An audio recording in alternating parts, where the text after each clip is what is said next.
Even though Tim and I have fired the metaphorical starter pistol on our novels, I am ashamed to admit how little I've actually drafted. For the record, Tim is almost halfway through his initial target word count. I am still inches from the starting block, brushing dirt off my face and knees. Oh, and I have all the excuses. I started coaching a high school flag football team. I am on deadline for designing a board game. I led a high-profile training project at my day job and had to travel an hour at 5 a.m. all last week just to deliver training. Plus all the normal wear and tear of life, unforeseen expenses, transportation challenges, even this podcast itself. Every additional task siphoning off time I had planned to spend on my fiction writing. I am a planner. I like to make plans. When you make a plan, as a planner, and the plan doesn't work, it can be demoralizing. Lots of negative thoughts start to swirl in at the periphery. Can I even do this? Am I good enough? Etc., etc. So I guess that's it. Pack it up. Been nice knowing you. I failed, and now I will trudge off. Head held low, permanently imperfect. Maybe you've had those thoughts too. What I keep reminding myself is this very simple question. Do those negative thoughts help get me to the goal? The answer, of course, is no. So my follow-up question is this. If it doesn't help, why continue to think it?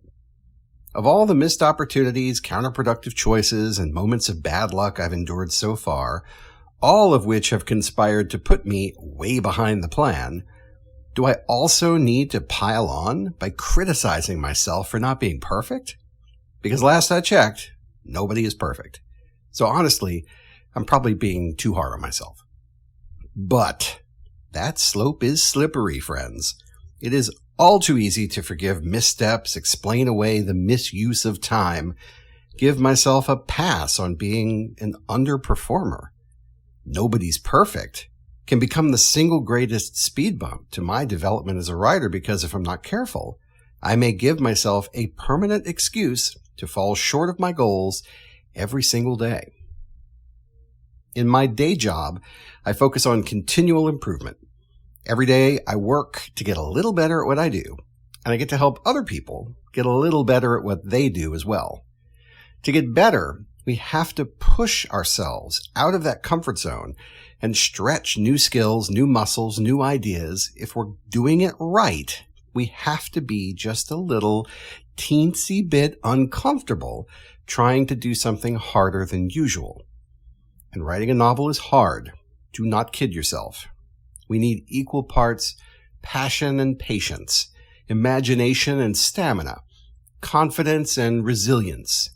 Balance is the key. Balance being kind to yourself with pushing yourself to be productive. Don't forgive bad behavior, but also don't crush yourself for every wrong step. Striking that balance every day proves two things: that it is valuable to move forward and that I'm capable enough to succeed.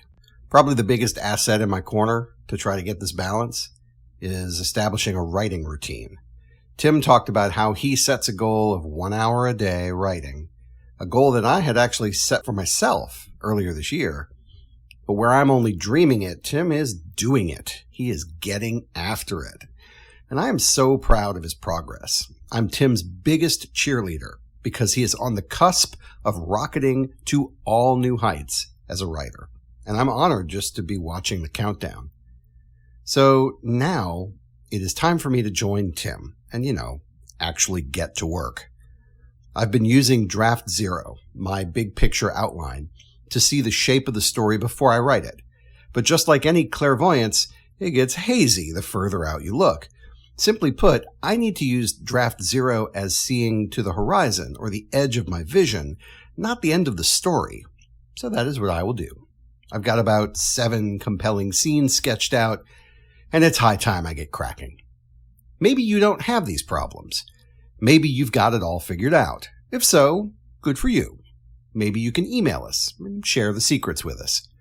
But if you don't have it all figured out, and you're looking for ways to break your own inertia, consider these 2 tricks to get back into a flow state. The first trick, write 1 quotable line of dialogue. Just 1. And as you sit there smirking with well-deserved satisfaction, think about what comes before it and what happens after it in the story. Is it more dialogue, like a scathing comeback, a witty jab, or a desperate plea? Is it description of the characters, setting, or action?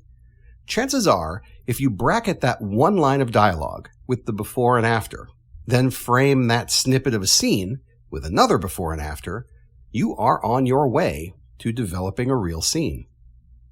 The second trick: describe the coolest location, character, activity, or flashback in your whole piece. Sometimes we wait to write the most compelling parts of the work because we want to draft it in sequence, or maybe think that that section, is a treat for later. If you're having trouble getting into the flow, jump to the cool stuff now. You'll be more energized, and it could propel you into the rest of the narrative. I'm going to take my own advice, starting now. See you next week. Start writing.